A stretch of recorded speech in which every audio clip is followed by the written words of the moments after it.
La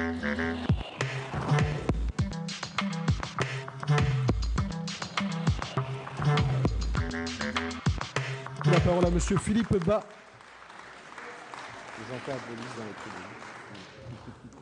Merci, Monsieur le Président. Mesdames les ministres, mes chers collègues, nous avons passé ensemble 8 journées à traiter de questions qui, malgré nos désaccords, sont à coup sûr des questions qui touchent aux fondamentaux de la vie familiale et de la vie en société. Ce sont des questions essentielles et je dois dire que je suis personnellement très impressionné par la responsabilité que nous prenons en examinant ce texte.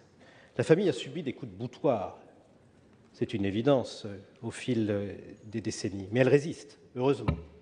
Et elle reste aujourd'hui le lieu des apprentissages fondamentaux, le lieu où se forge une personnalité, le lieu de l'accomplissement aussi, et le lieu où l'on devient finalement citoyen, car c'est la première structure sociale que l'on découvre en grandissant.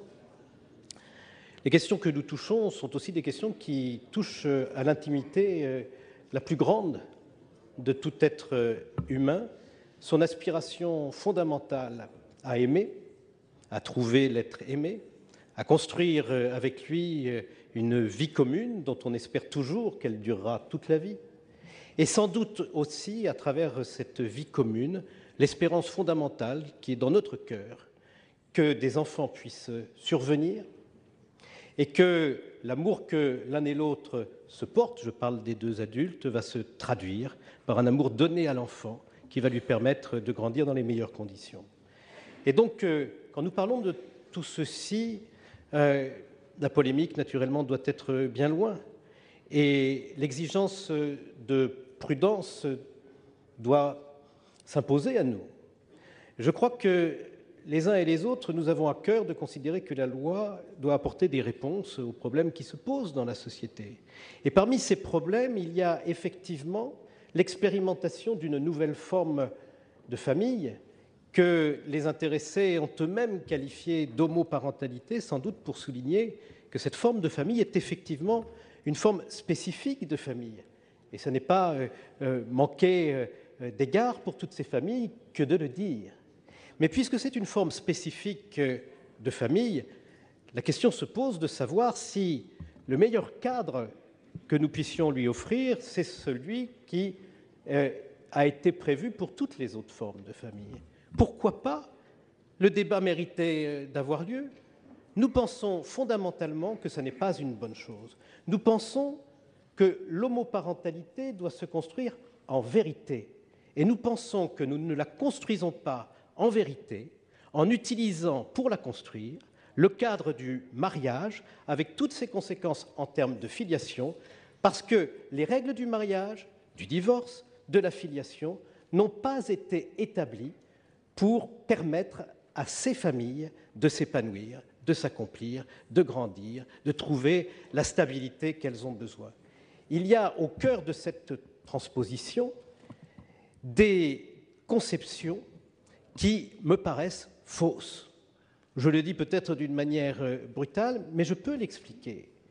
Construire la famille avec l'enfant selon un modèle dans lequel l'un des deux parents peut être le père, bien sûr, l'autre parent peut être la mère, mais s'agissant de couples de même sexe, ils ne peuvent pas tous les deux être mères, tous les deux être pères. Et donc on invente une troisième forme de parenté qui consiste à être parent sans être mère, ni être père. Et nous pouvons considérer effectivement qu'il y a des arguments qui vont dans cette direction. Tout l'amour qu'on va donner à l'enfant, qui va permettre de le construire, et l'amour que les deux membres du couple se portent l'un à l'autre. Mais il y a aussi quelque chose de fondamentalement erroné. La filiation ne peut pas reposer seulement sur la biologie, mais quand elle ne repose pas du tout sur la biologie, elle est en fragilité. On le voit bien avec l'assistance médicale à la procréation, on le voit bien avec l'adoption. Il faut de grandes précautions pour réussir l'accueil de l'enfant dans ces deux cas.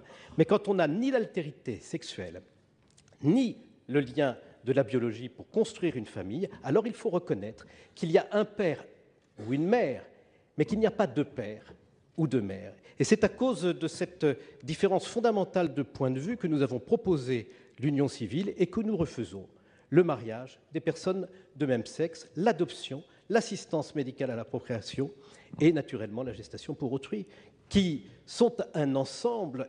Et irrésistiblement, nous irons dans cette direction si nous adoptons cette loi. Merci.